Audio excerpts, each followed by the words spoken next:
Lord Neil Kinnock has been speaking candidly about his career, his family and his hopes for the future in a wide-ranging interview with BBC Radio Wales Breakfast to mark his 80th birthday. Speaking to Claire Summers, the former Labour leader, stressed the fundamental role his family had played in supporting him throughout his life, and spoke movingly about his wife Glenys's experience with Alzheimer's. He started by speaking, though, about how he feels to be turning 80.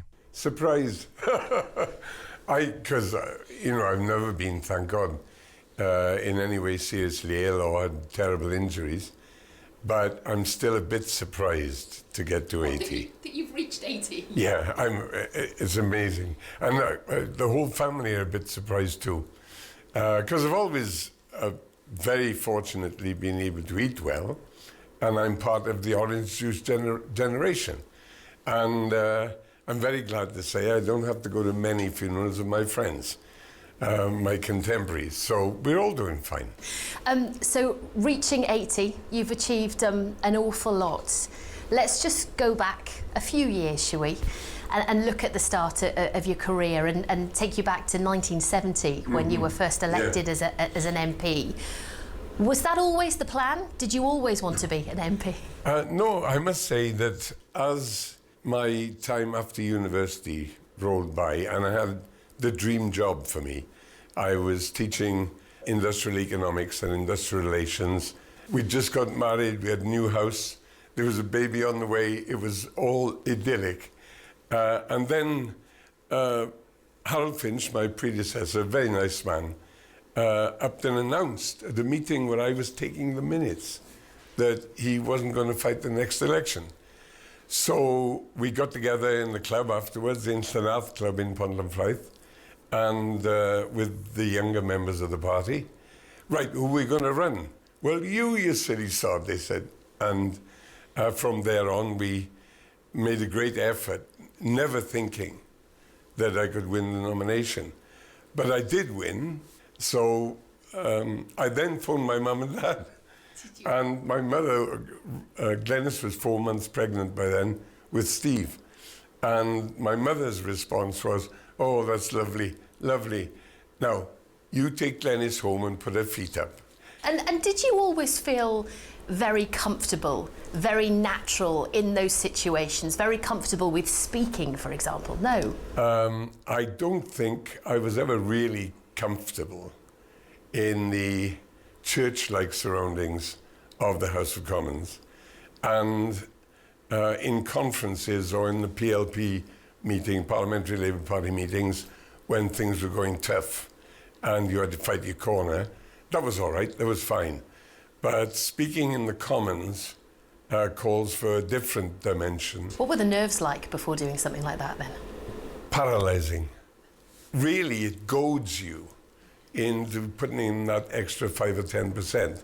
So it can help, I guess. Well, it clearly helped you because 1983 then, you're elected the Labour leader of the party. How do you, when we sit here today now, reflect on that time?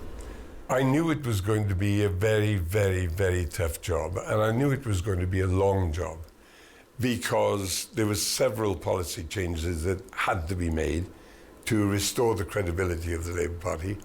There were elements in the Labour Party that had to be either convinced or defeated, and some ejected, again, in order to rebuild the reputation of the Labour Party as a democratic, socialist, progressive party.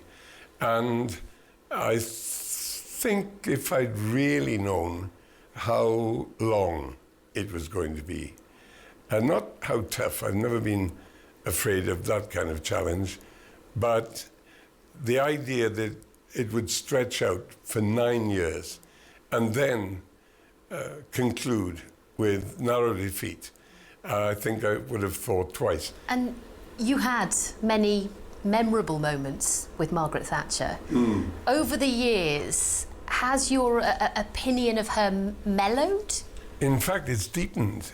It's interesting you should put it in that way, because generally speaking, I don't hold grudges because life is too short. You just can't live off sour grapes.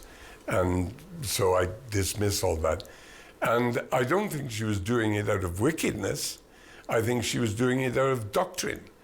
And whilst doctrine can be handy as a kind of navigation compass, in the same way, in some ways, as deep principles are absolutely vital to assist in political navigation, doctrine applied in an ideological and absolutist way can be very destructive.